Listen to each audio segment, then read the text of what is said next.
Hello guys, welcome back to episode number 6 of the Canadian Hustler podcast with Meghan Slingerland from Verde Cleaning. Meghan has been running her business for about 1.5 years now, cleaning locally. Welcome. Thank you. Can you give us a little bit of background? Where did you grow up? How did you get started? Where did you go to school? So I grew up in Norwich all of my life. I'm now living in Otterville. I moved there about half a year ago now. I went to school in a private school in Norwich. It's actually funny how I started up. It actually wasn't planned. So we had just come back from a trip from Europe, and I was previously working with him. And over the time, I'm like, okay, this is not really something that I'm into because the amount of brains, in my opinion, you need for that, no. So I got back, and I'm like, okay, now I got to figure out what I'm going to do, and what am I going to do? So they were like, okay, you can work for this person, with this person. I did interviews and so busy with it. And when was this? We got back in April, so around May then. Yeah. So nothing resonated. I'm like, no, I don't want to work for anybody actually. So then he was like, yeah, well, my dad is going to auctions and flipping items, buy it for low or sell it for high. I'm like, oh, that's super interesting. I can get into clothing or something. Go to secondhand stores, garage sales, find items that are valuable in the marketplace and resell them again. So I started that. That was great and all, but slowly my bank account went down and down and down to a point that my checkings had $5 on there. So I'm like, okay, I got to figure something else out, right? I need something more stable. So I talk more often about starting a cleaning business in school, just kind of never really put it into action. And I've cleaned for myself just with cash, a couple houses in the past, as well as for another cleaning company. So I'm like, okay, I know what I'm doing. I think there's kind of a demand for it. I'll fill up a couple days with cleaning, and then the rest I'll just buy and sell, as long as I have that steady income, right? Something to subsidize what you want to do, yeah. Exactly. So I put one post on Facebook. It was literally a few sentences. I'm like, hey, I'm Meghan. I've had this and this many years of experience in the commercial and residential cleaning industry. I have a few free days open, let me know. Within a month, in 1 month, I was completely booked, full time. It went so quick. So I'm like, hey, here's an idea. I don't got to work for anybody. I'm good at what I do. I enjoy it. So let's give it a try. So that's how it went. And from then, it just kept on building. And the more I did it, the more I'm like, wow, this is really amazing. So that's kind of how I got to where I am today. Cool. Yeah. So now, that's 1.5 years ago. You had two choices. You either would go back to school, maybe business school if you want to start a business. You went to high school. Did you do any college at all? No college whatsoever. No college at all. No. So you jumped right into the business. Right into business. Why that decision? Well, I never excelled at school whatsoever. I put in, there was times I was going to bed at 3 o'clock in the morning trying to get my schoolwork done and passing with 70, so it wasn't that bad. But the whole way through, just struggle. I just started hating school, completely. So I'm like, okay, going to college, going so much into debt for something I'm never going to enjoy and actually don't need for the workplace. Why would I do that? So, because you didn't know what you wanted to do. And that too. If I say, okay, I wanted to get into nursing, or if I really had a vision in that sense, of course you would go to school. But for where my path was leading and my situation, it just never occurred to me. It was never in the plan. Yeah. What didn't you like about school? Oh, that's a good question. What systems didn't you like? The processes? Because it's obviously a certain type of learning that you can do. Yeah. That they're not providing. Right. Well, I always had the difficulty of keeping up with everybody else. So I would be good. Example, if we started math, the first week I would be phenomenal. I loved it. But then I fell behind because everything was just going completely out of my grasp. Everything was way too fast paced for me. They were writing notes. I would be halfway there, and the other half of the class was already done. And I'm like, I don't even have half the notes. And understanding concepts took me twice as long as everybody else. So I think going through school and having that the whole time just kind of built something against it. Yeah. I find school systems, well, in a sense, broken. But yeah. I find the way that it typically school is geared more for women, not in your case, I guess, but I find it's geared more for women. Really. It's more of a different style of learning. I find most men learn hands-on. Yeah. Like myself, I don't like school. No, I did okay. I hate it. Yeah. But I did okay. I do hands-on. So if I see somebody do something, it makes me learn better. Yeah. I learn that way better. So yeah. Yeah, that makes sense. Now, you started your business. How did you get clients? You said Facebook? Yeah, Facebook and Instagram, but mostly word of mouth. I think even most of the clients I have now is through the community and through word of mouth. Yeah. Like I've had a couple through like Instagram, a couple through my website, but I guess that was just launched, 2-3 months ago? Mm-hmm. So, but the most is I think word of mouth, yeah. Yeah. Yeah. So there's a lot of competition in the cleaning space. So and that's why I asked that question, because I think that's an interesting thought. Yeah. There is every 14-year-old, every 15-year-old, young moms who are at home, right? They can all clean. Yeah. Did you think about that before you started the business? Did you think about, hey, it's a very competitive market.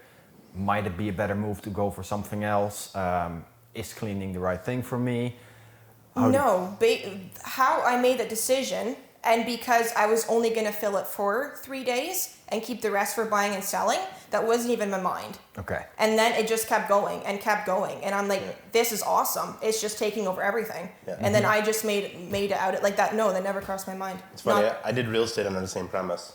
Oh, yeah? So I was farming, and I'm like, farming is not enough money. Yeah. So then I'm like, I'm going to do real estate to subsidize farming so I Yeah. can keep farming, and I don't have to pull income off the farm. Right. I can use the money that I make to grow that business and then do real estate on the side. Yeah. And like, same thing. Real Yeah. estate just took over, and I'm like, why am I farming? Yeah. So it goes to Yeah. show. Off his point, Yes. what makes you stand out over everybody else? What do you think makes you stand out? Because why would they choose you over another cleaner? That's a really good question, because there are so many cleaners out there. What we've noticed ourselves and what we take a lot of pride in, as well as what we hear from our clients' mouth, is our attention to detail. Yeah. Like, we have so many people coming in saying, basically, probably 80 to 90% of our clients said, okay, we have a past cleaner. They're not showing up. They're asking for money earlier so they can buy their Oxycontin. They're sleeping at, like, of course, those are major stories, right? Yeah. But they're still there, right? Yeah. And just horror stories. So if you're going to get a reliable business in the community that everybody knows about, they know they're trustworthy, and then we come in and we give a really good service. And, you know, like, for another example, we had a commercial client, and they were like, yeah, we have a past cleaner, but we've had so much headaches with it, and this and this and that. So we came in and we're like, okay, we'll provide our service, just see what you think, we'll continue from that. And they're like, the whole office was talking about how amazing you were cleaning. It's unbelievable. So they were quiet for a really long time, like for months. I'm like, okay, I should like kind of check in, see how things are going. So I'm like, so how are things going? I haven't heard from you for so long. They're like, honestly, we're so happy. Like, it's always perfect. Yeah. So that's something that I actually take a lot of pride in too, of course, to be able to provide that detail to people, because it's really missing. Because everybody can clean, of course, right? You can push a vacuum in a mop. Yeah. But seeing that extra detail. Getting the corners. Yes. Yeah. Yeah, that's cleaning the window ledges. Yeah. That kind of stuff. I know what you mean. And that took a really long process for me to learn too. Like 6 months into, I'm like, why was I never cleaning that or that? Yeah. But that's a process you learn too, right? Like, there is an art to cleaning, I believe. Yeah. Oh, for sure. I 100% agree with that. Mm-hmm. And everyone has a different standard of clean. Exactly. I've noticed that too when selling houses. Like, it's just, some people say it's clean. You walk in, you're like, I know. yeah, I guess this is clean for you, so that's okay. And Yep. you have reservations, but yeah. So how to go a little bit more back in time, you started your own business. Is that something that you've seen other people do in the past? Did your parents have their own business? Did you kind of see what went on there and say, hey, I could try the same thing? Or what were your thoughts on growing up and the future in terms of work when you were younger? If I'm being really honest, I have no idea. I had no idea.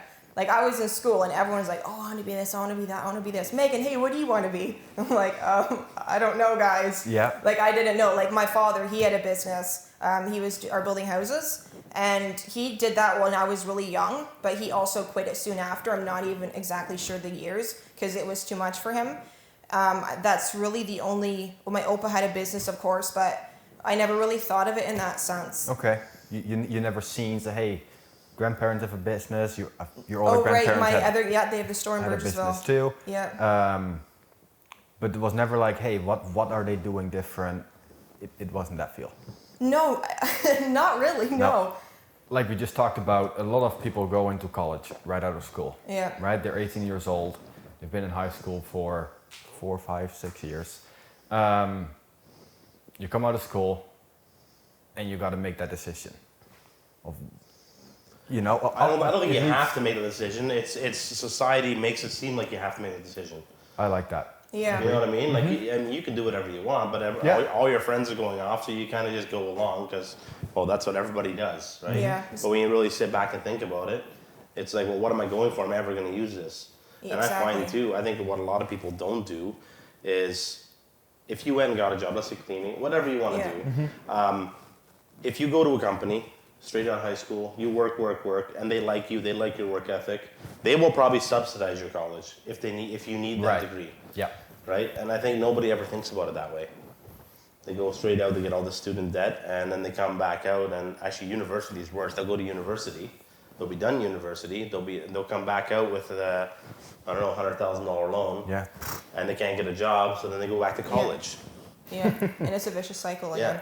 Yeah, because they come out book smart, but they actually don't know how to work in the workplace. And that's a really big problem, I feel like, too. Yeah. It's actually funny that we're talking about this now. I was talking to a classmate a while ago, and then I'm like, so, like, what are you up to? And she goes, oh, yeah, I'm in college. I'm like, so, like, where are you going for? And she mentioned the place she's going for. So I'm like, how are you enjoying it? Oh, I hate it so much, and blah, blah, blah. I'm like, so, like, why are you doing it? Oh, I don't know, I'm just doing it. Yeah. And then I'm kind of like, why though? Like, now because you're going. Else is doing it. Exactly. Yeah. Like, now you're going. You're going to get so much in debt. You're going. You're 3, whatever amount it is of your life is gone now, and you come out, and then what? Yeah. Are you going to use it or? I think there's a certain stage where you might as well see it through. If you're in college, like if you're in a 3-year program and you're 2 years in, just finish the last year because you don't learn something. At least you have something out of it.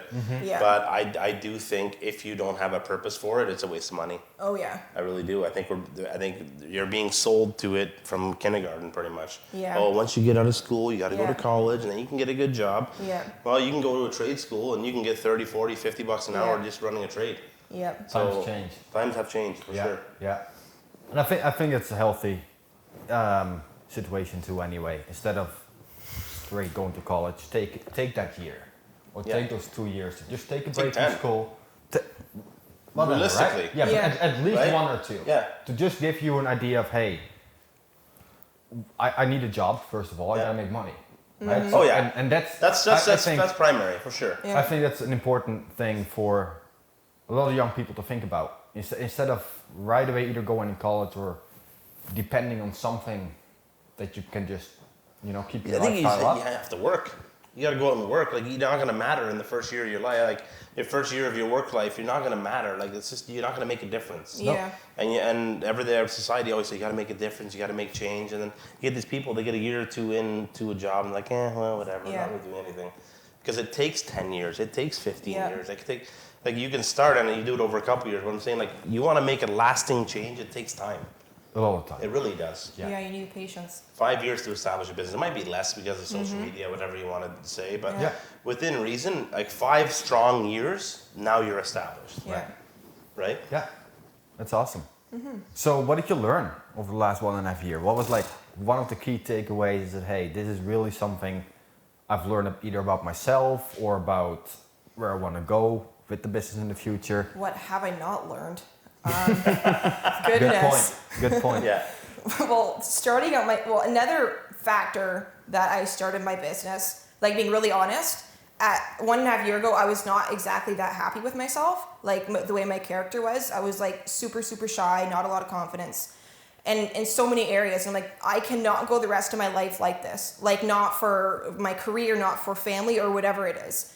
So I'm like, okay, what way can I actually put myself out there and change? I'm like, okay, a business will also do that. You're the head of everything. You got to make decisions. I struggled with that too. You got to communicate to people. You got to show up. Like, everything suddenly I had to do that I was scared of. Yeah. So it's everything. But then a few things, speaking with people for myself. Communication. Yeah, I've learned a lot from that. But the main thing that I've also grown a big passion for is self-growth. Like, continually setting your goals and continually going to bring yourself to the next step. I firmly agree with that. And that's something I really feel, and like all the time, I'm always trying to set my goals higher, try always just reach for a higher limit again. And in your personal life, in your business life, like everything. Just always aspire ever for more. Right? Exactly. Be happy with where you came from, but always look to the future to improve. Yeah, for sure. So setting goals, how do you set your goals? Oh man, that is also a very good question. So I guess I kind of see where I want to go and be like, okay, where am I lacking for myself, my business, and the people around me? Then I'm like, okay, I feel like I can do better in this sense. I'm going to write it down. And I am always doing to-do lists all the time. To-do lists, goals, everything. It's plastered on my walls. It's on my table. It's everywhere. And it's every day is down again and again and again. Yeah, and then I see very good. Yeah, and then I see it, and then every time I see it, it's like an extra surge of, okay, let's do this. Yeah. And then every time they get bigger. Yeah, and that is my motivation. Yeah, well, I think it's super important to have things written down. We actually talked about it in the last podcast too. Yeah, I heard that. I really like that. Yeah. Written down goals. Yeah. Go over them on a regular basis. Yeah. Write a to-do list for the day. Write the 2 tasks that you've already accomplished. You can cross them out. Yeah. Get that feel good feeling, you know. Yeah. I am so bad for it. I do that all the time. 3, I'm like, yes, let's keep going. Write a list. Yeah. Number 1. Send an email to this person. Put a sock in drawer. Scratch off. Yes. Yeah. No. Yeah. I just think that always setting goals and aspiring to be better is actually everything should focus on. Even if it's not for your business, for your personal life. Because I feel like as soon as you just say, okay, I'm content with myself, you're going to actually fall into some sort of depression. You're going to go in a complacency area. Yeah. Or a really area in life. Because as soon as I'm not pushing, I get so bored and I will get actually really unhappy. I need that always things that Something make me scared. Yeah. Because I will get bored and unhappy. I need that in my life all the time. Yeah. And I think everybody needs that. You want to grow, right? You exactly. want to grow your business. You want to expand. Yeah. I think a big thing too is honesty. That's the one in business. If you're and that's probably one of the reasons why you do so much is straight honesty. I'll be there. You show up. You know, no white lies, nothing. You're there. And, honesty. That's a big factor now too. Yeah. And because of social media too, and all that stuff, you can't hide. No. Or you can hide, but you can't hide as much. Yeah. People call you out, and everybody sees it. Oh yeah. Right. So it's not like it used to be. No. Yeah, you can't be a fake because you'll get noticed right away, wiped right off. Do you think that social media, now we're talking about that in general, has helped your business? Oh, 100%. Yeah, I get a lot of DM stuff, just asking questions, be like, oh, I seen you through. I've got a couple clients through social media, a couple commercial ones too, okay, you're the only one we've really seen online with a presence, because if you're going to search cleaning businesses on social media, good luck. Yeah. They're not no. Yeah. There's one in Toronto who's doing a phenomenal job. She had, I don't even know how many subscribers or followers, but she's doing phenomenal. But that's the only one I could find. I've looked and pressed accounts and nothing is established. It's so hard because so many people are cleaning, but they're cleaning for themselves. Yeah. So, or their friend or family. Exactly. Exactly. So they have no use to do social media. The companies who are on social media, it's just not there. Yeah. Do you know where you want to go with it? You write down goals every single day, love to-do list. Yes. But there's also a 3-year or a 5-year goal, looking a bit further out. Yes. Do you kind of know where you want to go with the business in general? Kind of, yes. I have major aspirations as... That's good. Let's start there. Yeah. Yeah. I think one thing would be really cool that this is future, not 5 years, but maybe 10, 15, 20, is that you're able to have not just a residential commercial cleaning business, but you're covering everything that person needs. Example, for commercial, you're going to supply floor waxing services, rugs, take the whole shebang of everything, that they hire one company and everything is taken care of. Inventory, stocking up, in that sense, even multiple divisions, high window cleaning, because there's sometimes people that okay, do you do this and this? And I hate to say no, but I just don't have the capacity to do so. Yeah, but that's better to say no then. Exactly. You got to stick with what I guess. If you're limited in resources right now. Yeah. So you stick to what you're good at and you just focus on that. Because if you're busy enough, your schedule is full. Yeah. There's no point taking stuff that you don't know if you can do. Exactly. Right. It'll just cause trouble in the end. It will. Yeah. So that's one place I'd really like the biggest picture of it. And then I think for right now is really get a good team built with me. So I'm looking at 10 to 30, maybe 50. Where are you at right now? 1. 1.5? Yeah. 2? Okay. Part-time. Nice. And then, I really want to focus on a really good employee, like, team building. Like, that's something that I really feel like that's missing, too, in a lot of companies. And I think especially in the cleaning industry, too, there's not really much challenge in it. Like, you clean and that's it kind of thing. Like, you're not working anything else. So I think that something has to come from another place that people want to stay. Yeah. Or that you have something bigger. It's a culture. Yeah. Mm-hmm. So I think I really want to focus on building a good culture. Yeah. Yeah, with kind of everybody, yeah. Yeah, that's awesome. What is kind of the area that you service? Like what type of clients do you work with? Because even in the cleaning space, everyone needs their home clean. Mm-hmm. I assume, I'm just looking at it from my perspective. There's a lot of people who where both the husband and their wife both work. Yeah. Some might earn a lot of money. Some might earn a little less, who cannot afford a cleaner, or who else can they choose? What is kind of the market or the people that you're trying to reach? Do you have that defined? Yeah, from what's kind of keep on showing back up again, it's a lot of wives who are in their middle age, have children, have a husband, but they stay at home, and they're just simply too busy.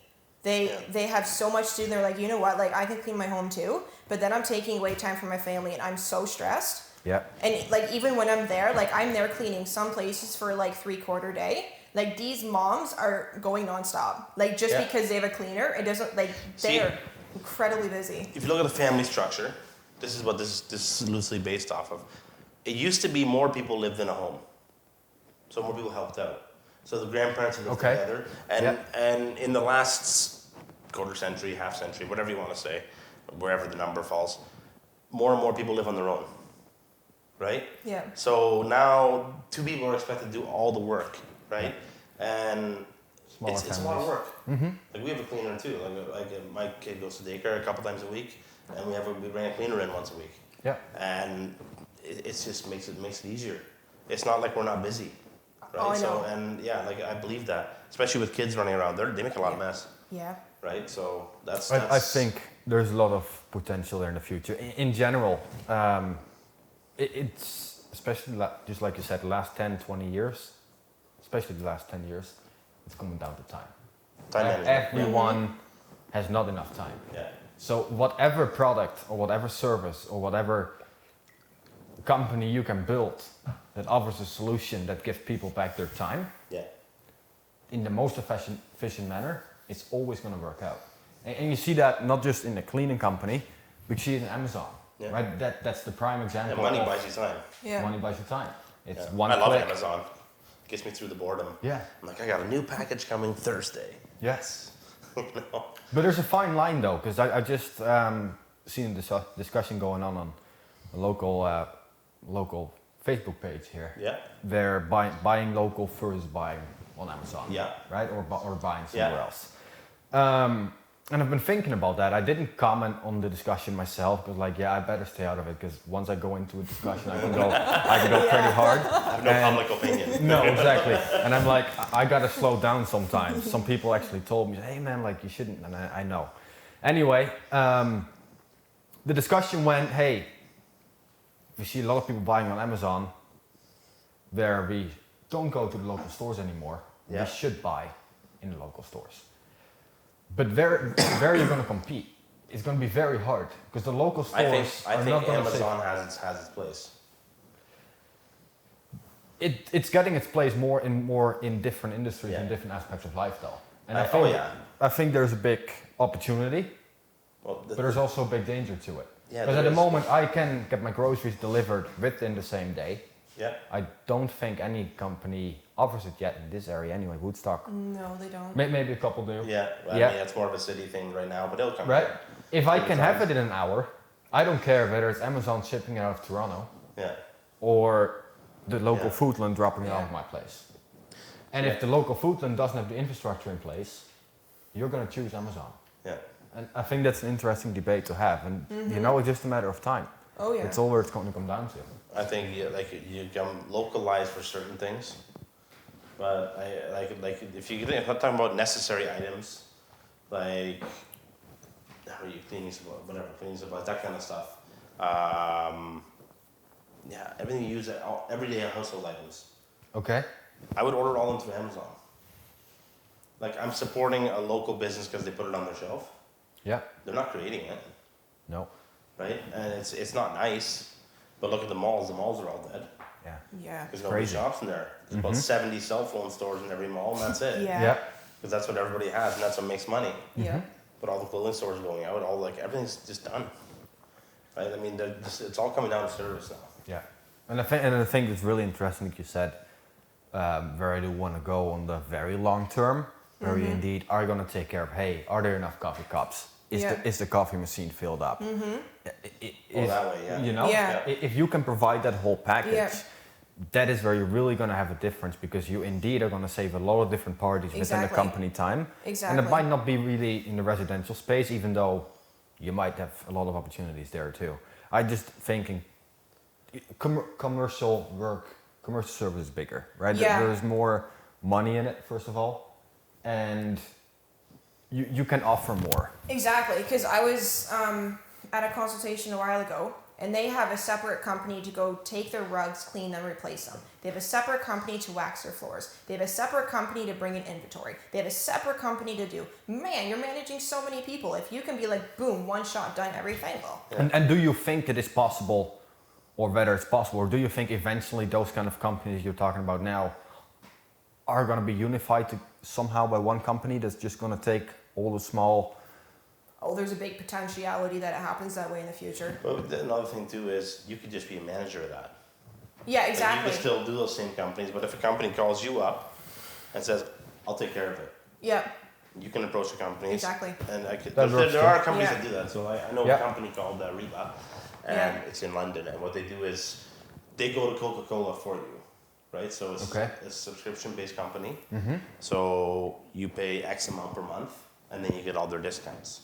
But they'll go to the major suppliers, especially the small restaurants. They don't have the buying power. Right. But you get 20, 30, 40, 100 restaurants together, and now you have buying power. Right. Yeah. So this company, what they did is they'd have so many restaurants together, and then they have buying power. They go to Pepsi or Coca-Cola, and they go, "Look, we can buy X amount from you, so give us a discount." And they pass that on through to the customer. Don't you think that the internet is eventually going to eliminate all the people in the middle? That eventually the infrastructure will be built that every big organization will be able to either ship direct to consumer or direct to a restaurant in that case. Yes and no. Okay. Because at the end of the day, for example, travel agencies. Yeah. Travel agencies went like this, and now they're coming back up. Because what happened was the internet came out, everyone's like, "I don't need them." Yeah. So they book it themselves. Now, I don't want to bother going online. I hate it. It drives me nuts. Right. I'd rather just talk to somebody, go, "Look, I want this, and this in my vacation." Yeah. Book it, find it for me, and I'm done. But what if you can tell that to your Google Home or your Amazon Alexa device? Okay, You know, like Fair enough. that's the infrastructure I'm thinking about. Yes, but you know the problem is? Humans build trust in each other. You're gonna start building trust in electronics, which can happen. Don't get me wrong. It's going to happen, I believe so. Yeah, I know what you mean. But what I'm saying is, like, how much are you going to trust in electronic device? And this is where you're going to have an issue. This is where this conversation there's no answer. Yeah. Right. But That's how much are you going to trust your electronic devices over a human's interaction? Because I'll tell you, for example, when I used to work on market, I would sell stuff on market. Okay. Let's say you sell asparagus. I can tell you 100 different uses for asparagus. You're like, whatever. If I go, I had some last night actually with this, and this, and it tasted amazing. You'll take that advice over anything else I tell you, any other facts I tell you about asparagus. Yeah, 100%. Okay. I still feel, I think the internet is the real, well, it's still so young. Yeah, for right? sure. It's like 25 years old. Yeah. It's still so young. And the more, I'm quite interested in the internet in general, and the more I look into the AI, blockchain, just the infrastructure that's being built on top of even social media platforms right now. Because trust is a very interesting concept. Is what defines the trust? right? Because at a certain moment, if I would be able to say, hey Alexa, I want a hotel on a 4th level, 5 stars, view on the beach, blah, blah, blah, blah, blah. Yeah. And you know that Alexa is gonna give you first off the best price, and Alexa is gonna guarantee you a hotel with a good service. That depends on how much trust your device. Right, but don't you? We started with a calculator, pretty much. Yeah, I don't disagree with you, but I mean there has to be a certain point where AI has to be so good that you're building trust into a computer. True. Right? Yep. Aside from, I build trust in a computer on the security end, but I don't build trust in a computer on a personal end. Because it's an electronic device, it's a piece of metal, it's not, you know what I mean? Yeah, but if a computer has it right, it's right. True. Yeah. Yeah, no, I agree. Yeah. So it's an interesting conversation to have, but I don't think there's an end to the conversation. There is no end to that conversation. No. I don't know. Yeah, I don't know. But in the meantime, we take advantage of it. You do too on social media, Instagram, Facebook, LinkedIn. Are you LinkedIn? I'm on LinkedIn, but I'm not very active. I still have to get used to the platform. Okay. What's your preferred one? Instagram, 100%. Why? I love the way it's laid out, and that's a very good question. I don't know. I just like how you interact with people on there over Facebook. Like I feel like Facebook is maybe, well, I guess you got to understand the platform too to learn how to gain traction. It's contextual. Yeah. I think Instagram is better for time management. It's quicker. That too. Yeah. Facebook's more interactive. Yeah. It's more of a slower interactive. Yeah. Yeah. It kind of goes with your company of people too. Yeah. Yeah. So we actually, this is actually a fun thing to tap into. We recently did a video for you the first time. Yes. I think it was your first experience of video. That was my first experience. Amazing, by the way. It looks very well. Yeah. Thank you. We should actually dump it into the podcast. Yeah, stay that in there. I really appreciate you saying that, by the way. Yeah, that was really good. Yeah? Yeah. How did it go? Like, what was kind of your thought process? I actually had a lot of fun. At first I'm like, okay, I'm on camera for the first time. I got to memorize 2 different scripts. I had no idea what was going to happen. So I get there, and then there were these 2 guys sitting me on the camera like this. That was me. Yeah. And I'm like, okay, now I'm in a spotlight, and I got to, completely say it, and how am I supposed to move my hands and everything? Yeah. But I went on, and I just okay, Megan, now you block it, and you're just going to start and just go. Put that block in your head. And I started talking, I'm like, wow, okay, not bad. And it just, flowed. Yeah, You're prepared. Yeah, the second one not so much because I had the first script really in my mind, and then suddenly I had a different script, and I had a really hard time transitioning over because I had the first one completely installed. Yeah. But yeah, I think it actually went really well. I'm really happy with the turnout. Yeah. You've done a little bit more video on Instagram. Yeah. You've done some videos in the past on Facebook too. Yeah. So we have pictures and video. Yeah. Right, those are the 2 main things. What has worked best? Or what do you feel that has the most engagement within your community? 100% videos. Yeah? 100%. Yeah. I do videos more often on my Instagram too. I first started out with more pictures, and now the majority of my content, when I post on Verde, is video now. Everything is video. Just snapshotting what I'm doing, explaining a couple things, and the reactions, videos 100%. To stories, I'm assuming? Yeah, to stories. Yeah. Yeah. I don't have any posts yet, I don't think, of videos, but yeah. It's just so easy, right? It's 15 seconds, you can just document what you're doing in a moment. Give everyone an update. Yeah. And it's a lot of fun stuff, cleaning baseboards, before and after, and that kind of stuff is really cool. I'm always amazed at what I will watch. Yeah. Yeah.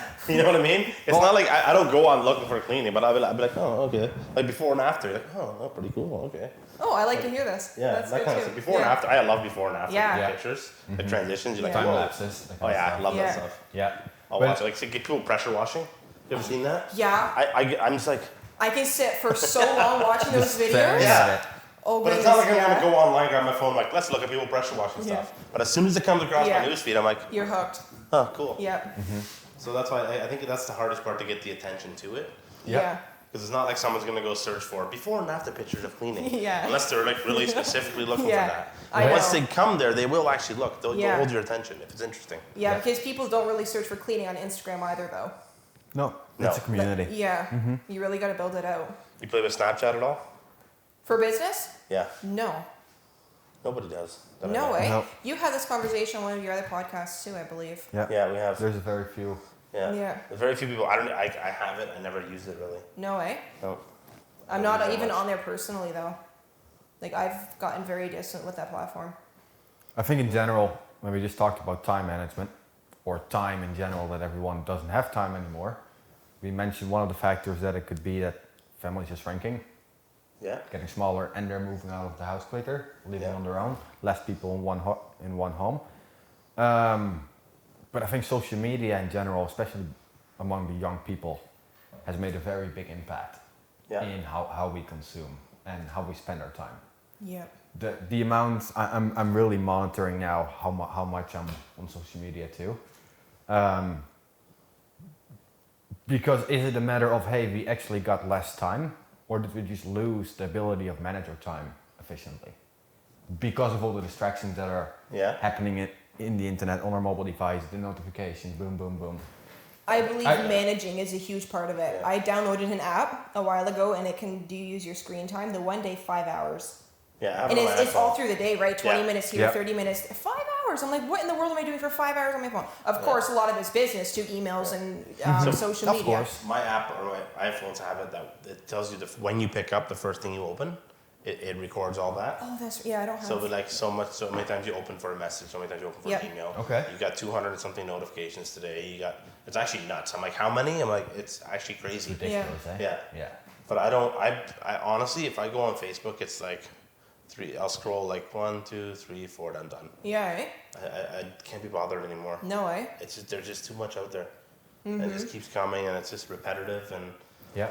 personally, I don't like the algorithm on Facebook anymore. No way. It is what it is, and I can't change it. So No, you got to work with it, right? there's too much. There is too much. There's too much. Yeah. And eventually you'll see platforms come and disappear. Yeah. Right? We had one there a while back. What was it? Fellow.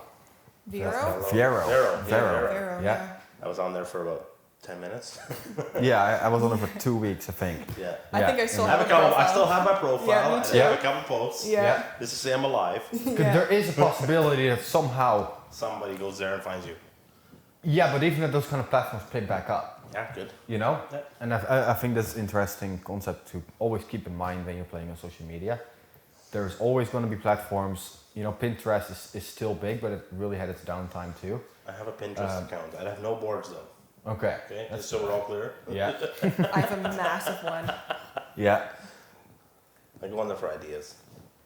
And that's Twitter, right? It was really big in 2007, 8, 9, 10. Yeah. And then a couple of years just went down Yeah, Twitter's not very for me. drastically. But it did really pick up the last half a year again. Then I just started using it again. I've used Twitter a lot in the past, until about six years ago, I think. It's so foreign to me. So much writing, so much reading. Yeah. Like I don't. And the I other don't hand- like reading. I'll listen to an audiobook. Like I don't like reading. No way. Right, No, but you don't I have don't to like read it. if you put it out. I understand that, but Twitter is a lot about reading, right? Yeah, 100%, 100%. I do. I mean, if I don't really care what anybody's saying on there, then why am I on there? Which sounds very self-centered, but Yeah, makes sense though. I think it is an interesting platform. I've been thinking about it a little bit more lately. yeah, Every random thought you have, you can put you on could there. share, Yeah, right? And that's not going to be possible with Facebook or LinkedIn And it's a live feed. or Instagram. Exactly. Yeah. Right. So if you're a person that has a lot of thoughts, yeah, you can that just thinks write about them it, down, write them down. Yeah, Exactly. you could do that. Yeah, Yeah. And you could create quite a following doing that. yeah. And I think, and then it just comes down: are you good on video? Are you good with pictures? Are you good at writing? Yeah, Right? What are you good at? And you can match the platform along whatever you'd like to do. Oh so yeah. yeah. cool. I do have to be going now. Let's keep going. Okay. We gotta wrap it up though. Wrap it up. You want to wrap it up? Me? Oh no. No, I showed up. I'm not wrapping up. Yeah. So keep on building. The next couple of years, you don't have any plans of changing directions. No, I It's don't just think so. matter of Not growth. right now. I just want to like continually keep on going with this. I'm really excited to see where it is possible, like how far I can grow. I have my first employee, and every day I'm just think, wow, I'm beyond blessed to have her. Like what she is all doing. That's awesome. Like the best first employee anybody could have asked for. So I'm super, super blessed and happy with that. And I think I'm just going to really focus on how to manage the first one. I know the ins and outs, and then I want to go like hardcore into hiring and ads and getting like just fast paced. But I first want to understand the whole basics. Yep. Yeah, you got to build a good base, a solid base, Exactly. and as you grow, the problems grow, right? Exactly. And you'll know that too. So you have to put certain people in place. Yeah. Because if you want to maintain a certain standard, which I mean, nobody's going to be as good as you are. That's just the way it is. Yeah. Yep. In your own company, they say if you get 80% of what you can do, that's good. Yep. 80% is amazing. So all your I like employees that work thought. at 80% of what you can do, you should be happy with that. Exactly. Yep. And most people, like, it's very hard to be accustomed to that, but that's just the way it is. Exactly. So you have to build yourself accordingly. to Yeah. that. And Where just, can we find you? you can find me on Instagram and Facebook. It's both at Verde Cleaning. I think Facebook is Verde Cleaning ON. And LinkedIn, you can find me at Verde Cleaning. And that's basically it. You can reach me anytime at 519-532-2981. Yeah, I think that sums everything up then. Awesome. Thank you so much for being on. Yeah, happy That was that I could be here. There we go. Episode 6 of the Canadian Hustlers podcast. We're back next week. Thank you so much for listening.